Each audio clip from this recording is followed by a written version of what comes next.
ఈ చంద్రబాబు నాయుడు గారికి పేదల ప్రాణాలంటే ఈ పెద్ద మనిషికి లెక్కే లేదు. నియోజకవర్గం ఈ పెద్ద మనిషి గురించి 4 మాటలు చెప్పాలి అని అంటే తన సొంత నియోజకవర్గం కుప్పం, తన సొంత నియోజకవర్గం కుప్పంకు గతంలో ఎప్పుడూ కూడా నీరిచ్చిన చరిత్రే ఈ పెద్ద మనిషి చంద్రబాబు నాయుడు గారికి లేదు. కుప్పంకు నీళ్లు ఇవ్వాలన్నా కూడా మళ్ళీ అది జరిగేది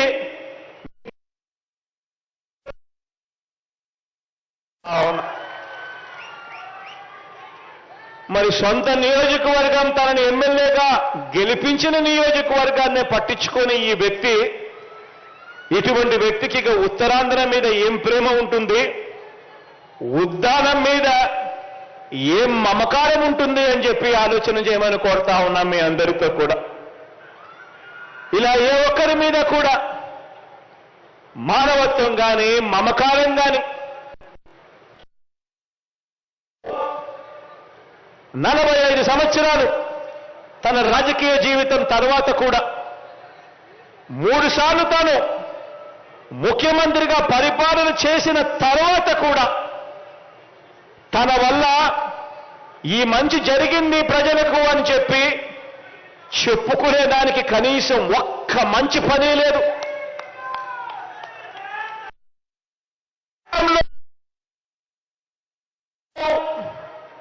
ఈ మంచి స్కీమ్ చేశాను, ఈ మంచి స్కీమ్ తీసుకురావడం వల్ల ప్రజలకు మంచి జరిగింది అని చెప్పుకునేదానికి కనీసం ఒక్క స్కీమ్ కూడా చెప్పుకునే పరిస్థితిలో లేడు.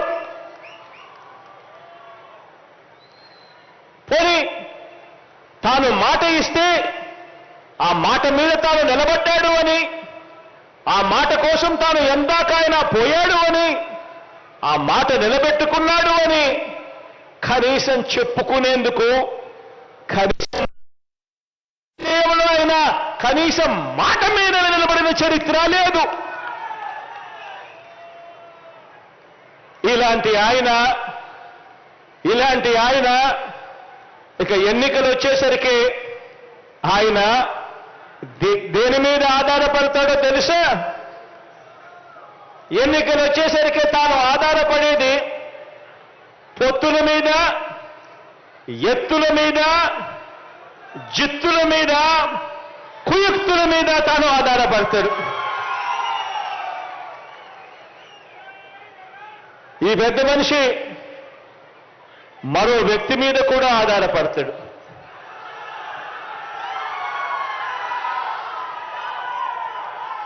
ఒక దత్తపుత్రుడిని యాక్టర్గా పెట్టుకొని డ్రామాను కూడా ఆడుతాడు.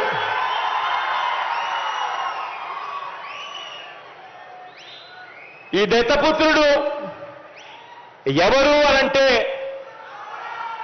ఎలాంటి వాడు అనంటే, మొన్న తెలంగాణలో తాను పోటీ పెట్టాడు. తాను తెలంగాణలో అభ్యర్థులను నిలబెడుతూ పోటీ పెడుతూ తెలంగాణలో తాను అన్న మాటలు వింటే నాకు ఆశ్చర్యం అనిపించింది. ఆ పెద్ద మనిషి దత్తపుత్రుడు అక్కడ తెలంగాణలో తాను అంటాడు, తెలంగాణలో తాను పుట్టినందుకు తెగ బాధపడిపోతున్నాను అని చెప్పి అంటాడు. తెలంగాణలో తాను పుట్టినందుకు తన దురదృష్టం అని చెప్పి కూడా అంటాడు. ఇలాంటి వ్యక్తి మొన్న తెలంగాణలో ఇలాంటి డైలాగులు కొట్టిన నాన్ లోకల్ ప్యాకేజ్ ఇస్తారు ఈ పెద్ద మనిషి చంద్రబాబు నాయుడు గారికి ఇంకొక పార్ట్నర్. ఈ పెద్ద మనిషి ఆంధ్ర పాలకులకు చుక్కలు చూపిస్తా అని చెప్పి తెలంగాణలో డైలాగులు కొడతాడు. ఆంధ్ర పాలకులకు ఈ పెద్ద మనిషి చుక్కలు చూపిస్తాను అని చెప్పి తెలంగాణలో డైలాగులు కొడతాడు. ఈ ప్యాకేజీ ఇస్తారు, ఈ మ్యారేజ్ ఇస్తారు.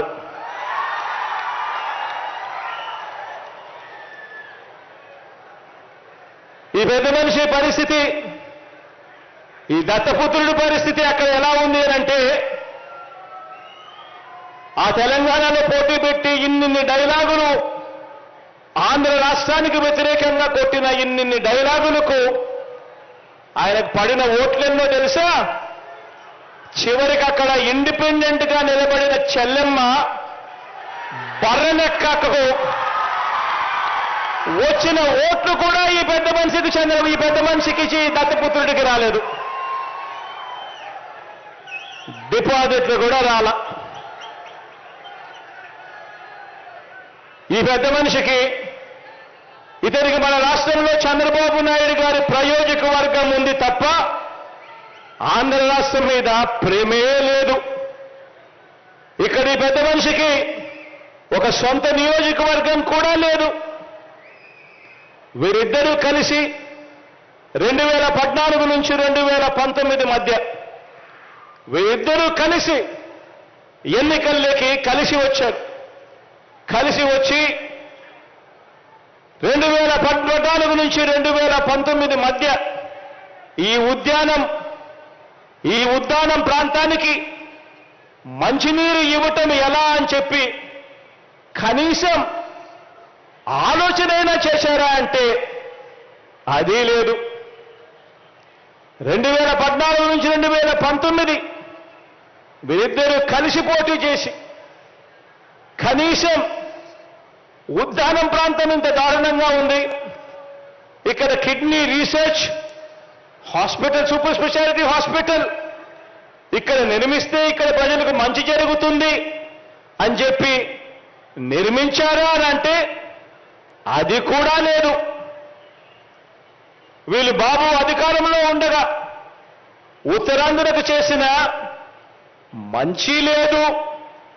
ప్రతిపక్షంలో ఉండి కూడా వారు ఉత్తరాంధ్రకు చేయని ద్రోహం కూడా లేదు.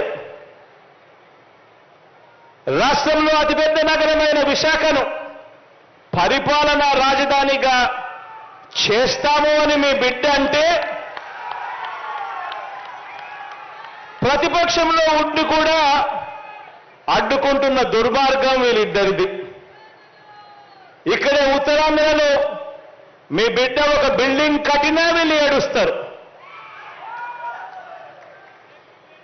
ఇక్కడే ఉత్తరాంధ్రలో మీ బిడ్డ 4 ఆఫీసులు పెట్టినా వీళ్ళు ఏడుస్తారు. సీఎంగా నేను ఓ చంద్రబాబు, ఓ రామోజీరావు, ఓ దత్తపుత్రుడు, ఓ రాధాకృష్ణ, ఓ TV5 వీరంతా కూడా ఒక దొంగల ముఠాక వీరంతా కూడా తయారై వీరంతా కూడా మన మీద పడి ఏడుస్తూ ఉంటారు. ఆశ్చర్యం ఏమిటో తెలుసా? వీళ్ళల్లో ఎవరు కూడా మన రాష్ట్రంలో ఉండరు. వీళ్ళంతా ఉండేది ఎక్కడానంటే అందరూ కూడా హైదరాబాద్లో ఉంటారు. ఇటువంటి నాన్ లోకల్స్ అంతా కూడా అక్కడుంటారు. కానీ మన రాష్ట్రంలో మన ముఖ్యమంత్రి ఏం చేయాలి అని, మన ముఖ్యమంత్రి ఎక్కడ ఉండాలని, మన రాజధానులు ఎక్కడ ఉండాలి అని ఈ నాన్ లోకల్స్ వేరే రాష్ట్రంలో ఇస్తామని చెప్పి మనకు చెప్తారు.